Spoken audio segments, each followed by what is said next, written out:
That is one hell of a rainstorm. I looked up from the magazine I'd been reading to stare out the floor-to-ceiling windows lining the front wall of the service station. The sound of the downpour had been our soundtrack for the last 5 or 6 hours on shift, but it had turned extremely ferocious in the last hour or so. I could see the rain slashing across the pavement, driven by the wind. It lashed against the glass, making it extremely difficult to see out of.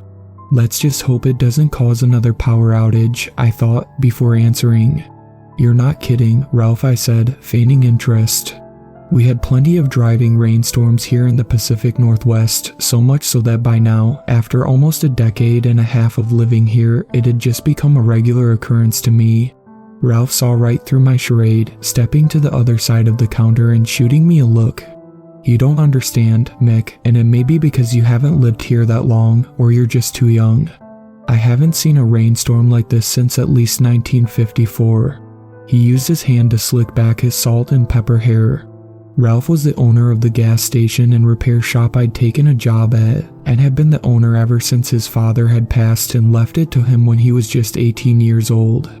Even though he was pushing his 90s, long past the age many people retired, he seemed to be just like the damn Energizer Bunny and kept going. I'd never admit it, but I secretly hoped I could be like that when I was his age. He leaned over the counter, fumbling for a second, before pulling out a battered and very well-worn portable radio. After a moment of setting up the antenna and fumbling with the dials, the constant blare of static was changed to the faint sound of a man speaking. And if you're just tuning in, ladies and gentlemen, we have an update on the storm currently swirling over central and southern Oregon. According to meteorologists, this winter has been one of the rainiest we've had in decades, which, on the one hand, is good for the forests after the fires, which swept through the area a few years ago. On the other, it is causing multiple areas to become laden with power outages and auto accidents. We're officially advising that, unless it is absolutely necessary, to please stay inside and avoid traveling until the worst of the storm has passed. In other news, the Seattle Mariners. Ralph turned the radio off, looking at me. You got anywhere to be tonight, Mick? He asked. I shook my head. Ever since Ruthine, my girlfriend, had decided to take a break in our relationship, I hadn't really had much to do over the winter, especially with my friends off in different states for college. He nodded, leaning to place the radio back under the counter. Then I'm going to suggest we stay open for a few more hours than usual until the worst of this passes. I don't want you getting into an accident out there. I'll make sure to give you a little overtime pay for it, of course. I nodded gratefully, with inflation being the way it was, making everything from rent to car payments more expensive. I would take extra pay any day of the week. I'm perfectly okay with that, I declared, causing the old man to chuckle. Good, he said, now go back to the fridges and get us each a Coke. It's on the house. Allowing myself a small smile, I slid off the stool and left the cashier's island, heading to the refrigerators lining the back wall. I opened the glass door of one and pulled out 2 glass bottles of Mexican Coke. Ralph had gotten me hooked on the variation of the soda which used pure cane sugar instead of corn syrup, saying it was the closest to how it used to taste in his youth. As I stepped back into the island and closed the partition behind me, I spared a look outside. What the? There was a figure running up the 2-lane road towards the station. What the hell is someone doing running outside in this crap? I dropped the 2 bottles on the counter, then tapped my knuckles on it to get Ralph's attention. Hey Ralph, get a load of this, I called, pointing out the windows. He started as his gaze followed my finger to the figure. What the? He mumbled, then spoke louder. What the hell is someone doing out in this mess on foot? Took the thoughts right out of my head, I thought. Before I had a chance to answer, the figure jogged under the awning for the gas pumps and across to the front door. He practically ripped the door open, causing a howl of wind and large amount of rain to invade the store and spread across the tiled floor. The figure stepped inside, letting the door close behind them, and the wind to dull back to a soft howl, bending almost in half and breathing heavily. I could see now it was a man, one who was soaked through to the bone. I could also tell he was extremely wealthy. The waterlogged black suit he had on looked like something you'd see in a Beverly Hills tailor shop, something you would have to shell out over $4,000 or $5,000 for. His shoes looked like genuine crocodile leather or something, and what looked like a diamond stick pin was stuck into his tie. Finally, he stood up and looked at us. He looked utterly exhausted, but behind it was something that set me on edge. His eyes were full of panic. Ralph stepped forward. "Hey, can I help you in any way, sir?" he asked, trying to seem pleasant and not perturbed.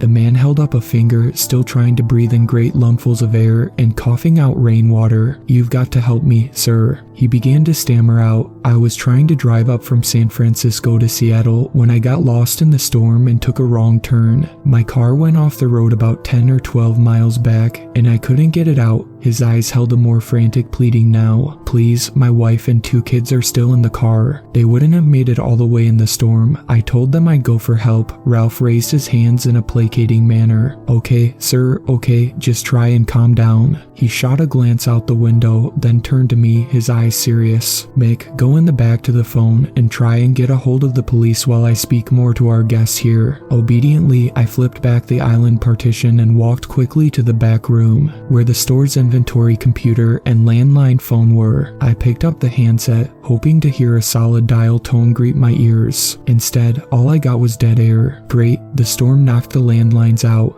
I reached into my pocket and pulled out my cell phone, letting out a groan as I saw that no reception bars were displayed. "Of course," I grumbled, then headed back to the front of the store. "No good, Ralph, the landline's dead, and I'm not getting any cell signal in this storm." I held up my phone and wiggled it for emphasis. The man became more frantic, almost clutching at Ralph's overalls. "Please, we have to do something, Ralph. I can't leave them out there all night." I admired Ralph's calmness as he gently pulled the man's hands off him. He let out a resigned sigh. "Okay, sir, my employee and I will go back with you to get your family. Tomorrow morning, I'll have him run out with the tow truck to bring your car back here. Does that sound okay?" The man began to cry tears of relief, mixing in with the rainwater all over his face. Thank you. Never will I say anything bad again about you rural folks." I raised an eyebrow at his choice of words, but held my tongue. "What's your name, sir?" Ralph asked him. Charles Winsome," he replied, reaching out and shaking his hand. "Well, Charles, unfortunately my employee's car won't make it on the back roads, so we'll have to take my wrecker, and since it's a regular cab, it'll be a little cramped on the drive back." The man, Charles, shook his head. "That's perfectly fine, sir," he said. Ralph pulled a ring of keys from his belt and tossed them to me. "Mick, go get the truck and bring it around to the front door. I'll lock up and figure out where Mr. Winsome's car is." Nodding, I left the counter and jogged out into the connected garage bays. Ralph's tow truck, an extremely well-kept 1952 Dodge Power Wagon, sat in the far bay, the two-tone black and tan paint glinting in the overhead lights and its tow hook swinging lazily. I hit the button to open the bay door, causing the wind and rain to roar in as I hopped behind the wheel and fired it up. The flathead inline-6 engine roaring in the bay. Jamming the truck into first gear, I pulled it out into the storm, hopping out into the driving rain to shut the bay door behind me before pulling the truck up next to the front door of the store. Through the rain-streaked glass, I saw Ralph and Charles dash out into the storm. Charles reached the truck first, pulling open the passenger door and climbing into the middle seat of the cab. Ralph followed a moment after, heaving himself into the passenger seat. As he slammed the door, something on his face gave me pause. There was a look there that I had only seen once or twice in the entire time I'd known him. Tension and worry. He looked to me, nodding. "Start heading east on State Highway 38, he said simply, before turning his head to look out the windshield, past the rapidly flicking windshield wipers. The man usually couldn't shut up, even in bad situations. The fact he spoke so briefly made me feel increasingly on edge. The man told him something he didn't like hearing. I shook my head as I pulled the wrecker out onto the road. The hell had that thought come from? I pushed the thought away, focusing on keeping the truck in its proper lane as I squinted out past the rain, which the old vacuum-powered wipers did a poor job keeping off the glass. For what seemed to be 15 or 20 minutes, minutes, but felt more like 2 or 3 hours. We drove in silence, only broken by the roar of the truck's engine and the lashing rain. At this point, I couldn't even tell you where on the long stretch of rural highway connecting Reedsport and most of the coast to Interstate 5 we were. I hadn't seen a single other vehicle on the road, not even a cop car, which made me feel increasingly isolated. My mind began to drift off as I kept my foot down on the accelerator. It almost feels like we're the last 3 people alive on Earth, I thought.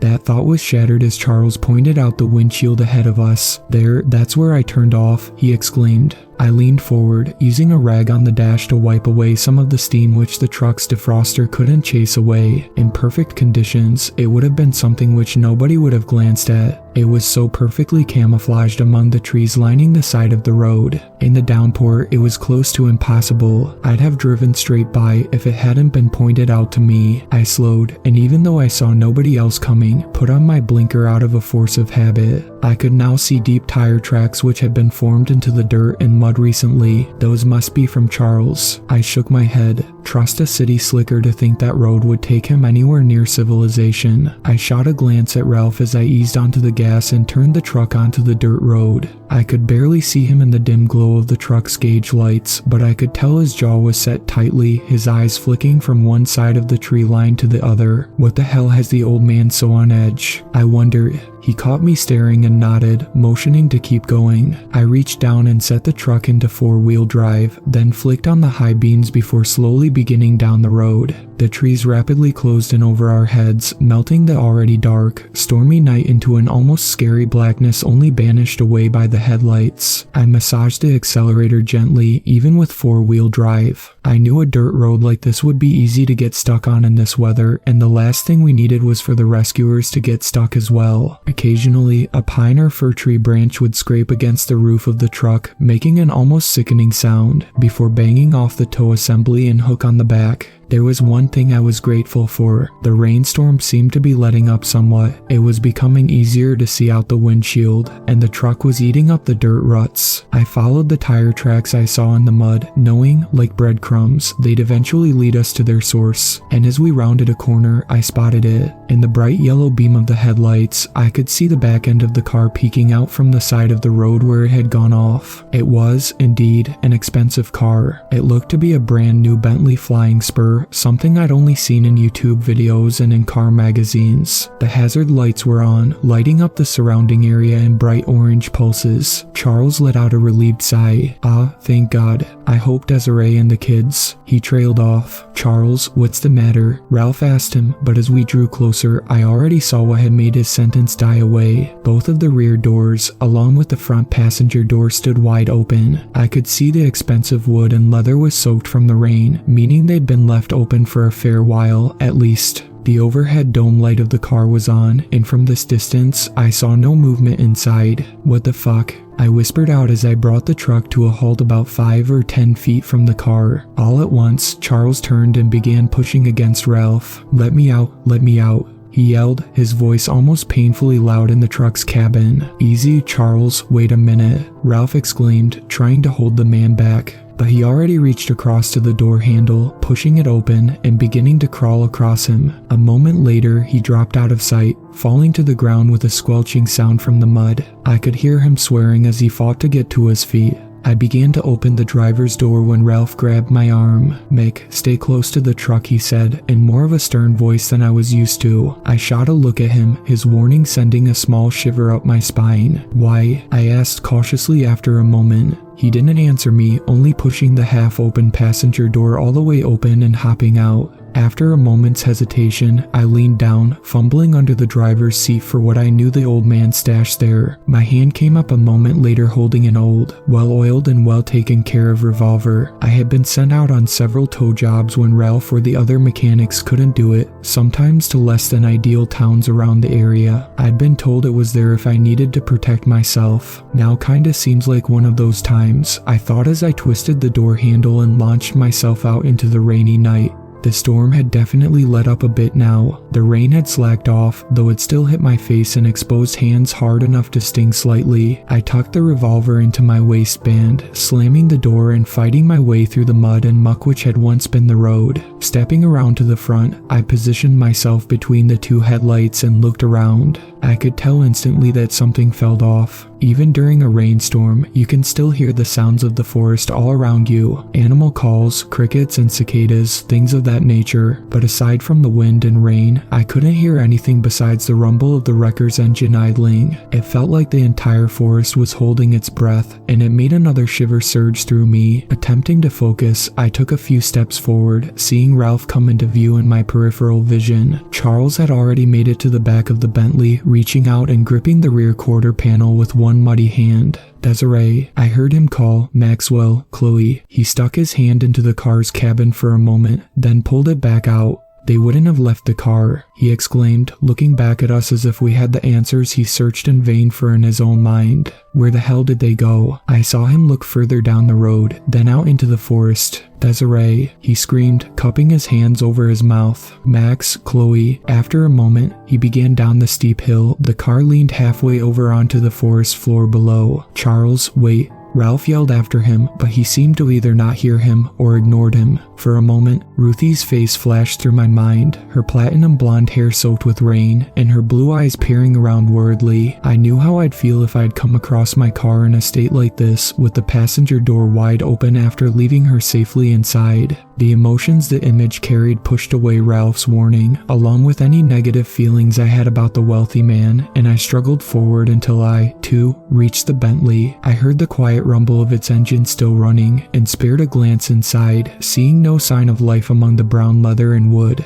Then I reached down to my belt and pulled a waterproof flashlight from it. Clicking it on, I shined it down to where Charles had gone. I saw him standing among the ferns and looking around frantically. He looked up at me, then motioned for me to join him. Come on, I see footprints down here. We'll find them quicker with the flashlight. Without thinking, I braced myself and began sliding down the hill. Mick, wait, I heard Ralph shout. I heard a hint of desperation in his voice, along with something else. Was that fear? It made me hesitate as I continued sliding down. I'd never heard the man have any fear in his voice before, but it was already too late. I'd reached the bottom of the hill, coming to a stop next to Charles. He pointed down, and I aimed my flashlight, seeing an adult's footprints, along with two smaller sets clearly visible in the soft earth, filled with water. I followed them with the beam, seeing they led away into the woods. I spared a quick glance back up at Ralph. He hadn't moved from the top of the hill, still looking down at us. I couldn't see his face in the dark, but his body seemed tensed up. It made mine do the same, and I looked around. For a moment, feeling like there were eyes on me, but I saw nothing. Come on, Charles said, tapping my shoulder and beginning to follow the tracks. I let out a deep breath, then pulled the revolver from my waistband. Gripping it tightly in my wet hand, I followed, slowly. We only made it about 50 feet into the forest when he stopped. What? I heard him breathe out, and hearing the fear and confusion in his voice, I hurried to his side. When I reached him, I again aimed my flashlight beam down, and felt a similar sense of confusion wash over me like a wave. The three sets of footprints ended abruptly here. I flashed the beam around, before aiming it back down. They didn't go off in any other direction, and unless all three had pulled a Danny Torrance and walked backwards in their own footsteps, they hadn't gone back. It's like they just disappeared. The thought made the uneasy feeling I had welling up inside me amplify, and I again was overcome with the feeling of being watched. This time, however, it did not go away when I looked up.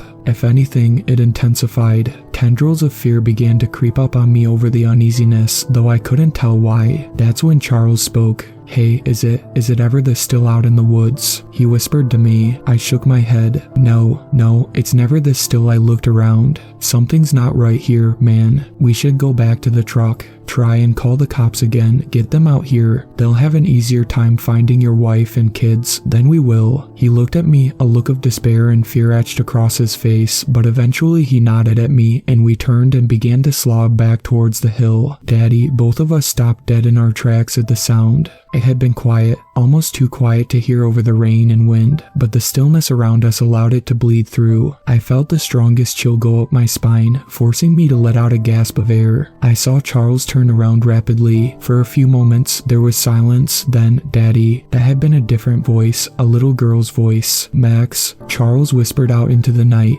"Chloe." Silence for a few more seconds. "Help us, Daddy," came the whisper from somewhere off to our right. "Charles," came a low, husky woman's voice from off to our left. I suddenly felt as though I was a cowboy in a western movie who had just realized he'd stupidly walked blindly into an ambush, or some dumbass in a horror movie who went to investigate a noise knowing they'd likely get disemboweled. I couldn't tell why, but the three voices which kept whispering at us just sounded wrong. They sounded off. It wasn't by much, but just enough to be noticeable. Apparently not to Charles, though. He turned to me and snatched the flashlight out of my hands, then began to run back the way we'd come from. "Sweetheart, kids, wherever you are, follow my voice," he screamed. Suddenly, I heard Ralph's voice loudly and roughly call out from behind me, "Mick, get the fuck back up here, now." His use of the F-bomb startled me. The man was old-fashioned to a T, and that included rare, if any, use of swearing. It sent a new staple of fear through me, and I began to back up towards the sound of his voice. "Charles," I called out, but just as quickly, the sound died in my throat as I saw a faint light appear, first from one direction, then another, until I saw multiple faint blue lights coming in our direction from everywhere out in the forest. I felt my jaw drop open as I stared at what emerged into view. "What the fuck?" I cried out. If you're old enough to remember analog television, you'll remember how, when nasty storms came through the area, it would cause the screen to fuzz in and out with static and snow. How, faintly through it, you could sometimes see the figures of the people on the screen, just an outline visible. That's what they looked like. I could see the faint, human-like outlines as they almost seemed to glide forward just above the ground. But there were no definitive features to them. Instead, their bodies seemed to comprise of actual static. I could see the flickering lines move from one side of their figure to another. I couldn't see any eyes, but I got the definite feeling they could see just fine. In my mind, I'd pictured Wendigos or something appearing from the tree line to leap at us when the feeling of fear had washed over me, but the feeling these things gave off was infinitely worse. I have never felt such dread and fear in my life as I watched them approach us. That was when I began to hear the whispering. It was soft, like a lover calling to their partner from the bedroom, but it held such sinisterness to it that I almost felt as though I'd piss myself. I heard first a single whisper, then another, until it became almost a deluge of overlapping whispers. I couldn't tell what they were saying, and I honestly am thankful for that.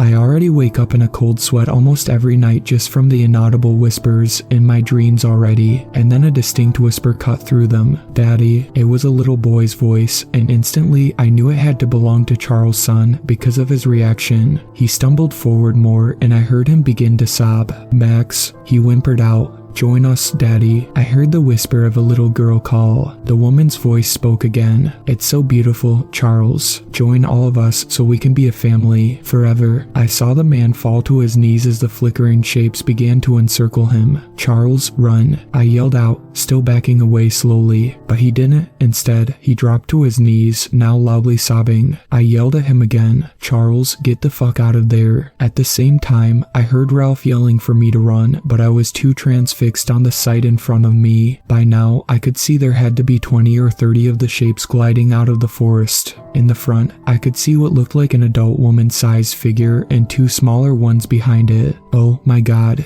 I opened my mouth to yell for Charles to run again, but it was already too late. The three figures had reached him, while the others slowly closed the circle they'd formed around him. I couldn't hear the woman and children's voices whispering from the cacophony anymore, but Charles must have been able to, because he began crying out. "I didn't desert you. I told you I was going for help. I told you all to wait in the car." And then he tumbled onto the ground. Between the flickering figures, I saw him curl into a ball, could hear him sobbing loudly. The circle of figures had reached him, and almost as one, they began to lean down over him. I couldn't tell what they did to him next, and I think I was blessed to not have. But I heard him begin to scream. It was the most frightened, pained, agonizing scream I've ever heard a man, no, a human being, ever let out in my life. It was as if he were being simultaneously burned alive, tortured, and slashed all at the same time. It felt like it lasted forever, though in reality it had to be less than 10 seconds. Then, all of a sudden, the screaming stopped. The whispering stopped. The forest went entirely still again, a deadly silence this time. I had frozen still at the man's scream, and barely letting out any breaths, I slowly brought up my right foot and stepped backwards, trying to make as little noise as possible. Crack. I froze as my foot came down on a branch, the sound of it breaking shattering the stillness. Oh no, I knew I just made a terrible mistake. The figures had still been crouched over where they'd done whatever they'd done to Charles, but now one stood back up, turning to look at me. It was close enough now that I could see something, which to this day I wish I hadn't been able to. From a distance, I thought they had no visible eyes, but now I could tell it did. They stood out among the flickering blue static because they were as black as coals, as black as I felt the deepest pits of hell must look like, and they held a twisted, predatory look in them, the way a tiger might gaze at its next meal. Oh, fuck me, I whispered out as more of them stood back up and looked at me, raising the revolver to point at them. I doubted that it would do anything to them, but I was not going to go down without a fight. That's when I heard a whisper cut through the rain. Mickey, I felt frozen to the spot, and I swallowed hard. Ruthine, I forced out between my lips. I knew she wasn't anywhere near here. She was up the coast at her friend's house in Florence, and yet, I know I heard her voice. The British accent had been unmistakable. Mickey, help me, her voice called out again. For a split second, I swore I saw her face appear out of the blue static in one figure's face, and I felt myself begin to cry. No, how is that possible? Mick, listen to me, turn and run, my boy, before they get to you. Ralph screamed, his voice snapping me out of the trance-like state I'd been in. Ruthine's face disappeared from the figure, and I saw them begin to move towards me. I felt in control of my feet again, and I turned, feeling as vulnerable as ever, having my back to the things, and began sprinting through the grass, moss, and muck. It felt like a mile to the hill, but a few seconds later, I slammed into the wet grass and began to climb, my fingers digging into and tearing away the ground at times. The revolver began to impede my grasp, and I dropped it, hearing it fall away back down the hill. I was halfway up when I heard Ralph call again. Climb, Mick. Don't look back, just keep climbing. For whatever dumb reason, I still don't know why, hearing that made me do the complete opposite and look down, back towards the bottom of the hill, and I screamed. All of the figures had reached the bottom and were beginning to climb rapidly after me. One thing I could tell now as they used their hands to dig into the soil was that their hands ended in what looked like black claws. Oh, fuck my life. I screamed inside my own head, and then I felt a hand seize the collar of my jacket. I screamed louder as I felt something drag me up the hill roughly until I was lying on my back in the mud of the dirt road. Ralph's terrified face appeared over me, and he reached his hand out. After a moment's confusion, I shot my own out and took it, being dragged to my feet by the old man with more strength than I ever knew he had. Get back to the truck, he yelled, then shoved me forward. I didn't hesitate this time. I turned and sprinted for the truck, hearing him following close after me. Grasping at the handle, I tore the driver's door open and hauled myself up into the cab, Ralph doing the same on the other side. We slammed the doors shut, and I reached down, grabbing the shifter and shaking hands and almost wrenching it into reverse. As I did, I glanced up and out the windshield, and screamed again. The Bentley was completely surrounded by the figures. There were even more now than there had been at the bottom of the hill. I don't know exactly how many, but I'd say at least 50 of them, if not more. They stood, their bodies shimmering as their cold black eyes watched us. Then they began to move forward. Go, I heard Ralph weakly call out through ragged gasps due to running, and I slammed my foot down on the accelerator, the thick, chunky off-road tires digging into the dirt and mud, shooting the truck backwards. Slowly, the shimmering shapes began to fade away in the distance. Why they never followed, I'll never know. Maybe they knew they couldn't catch us, or maybe they'd already had enough with their prize. Charles. All I know is I kept my foot down until I was able to turn the truck around, and then tore down the dirt road until we came back to the main road. I'm fairly certain I never let up off the gas until the two of us made it back to the station, where we both spent the rest of the night. The next morning, when the phone lines came back on, Ralph telephoned the police. He told them Charles had come through the station asking for help,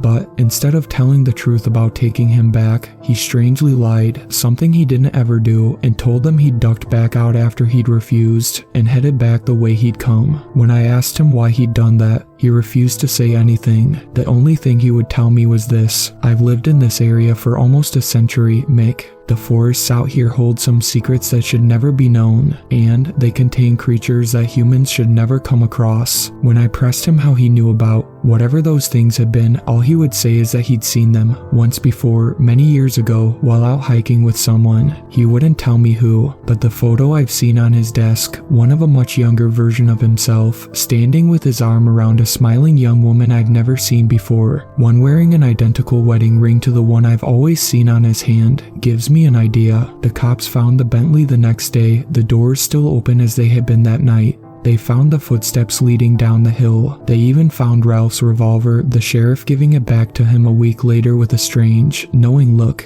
But they never found a trace of Charles or his wife and children. I honestly knew they wouldn't. It's been almost 4 months since that hellish night. I'm still working for Ralph, as the man saved my life that night. I could never repay him enough for it. Besides, now he's hired someone else to run the tow truck when he or the mechanics can't make it out there. For that, I'm grateful. I could never step into the cab again. I tried once, but the memories of that night caused me to begin shaking uncontrollably. But aside from that, things have slowly begun to get back to normal. Well, as normal as you can when you know there are things like them in this world. I know I'll never know what they are, and I honestly don't want to. I just hope over time, the horrors of that night will slide from my conscious memory. I'm back with Ruthie now, having convinced her to get back together. I don't tell her I hear the whisper of her voice calling to me from that shimmering figure almost every night in my dreams. I honestly can't help but think often about Charles and his wife and kids. Part of me hopes that they're simply all dead, long gone from this world, in a place where they're together and at peace. Another part of me fears that out there, among the dozens of those things which search the forest for more victims, there are now 4 new shimmering, static-like figures which walk amongst them.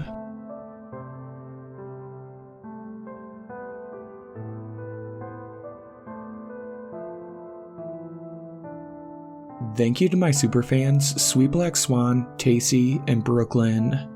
I really appreciate you guys supporting my channel, and I look forward to making more content for everyone.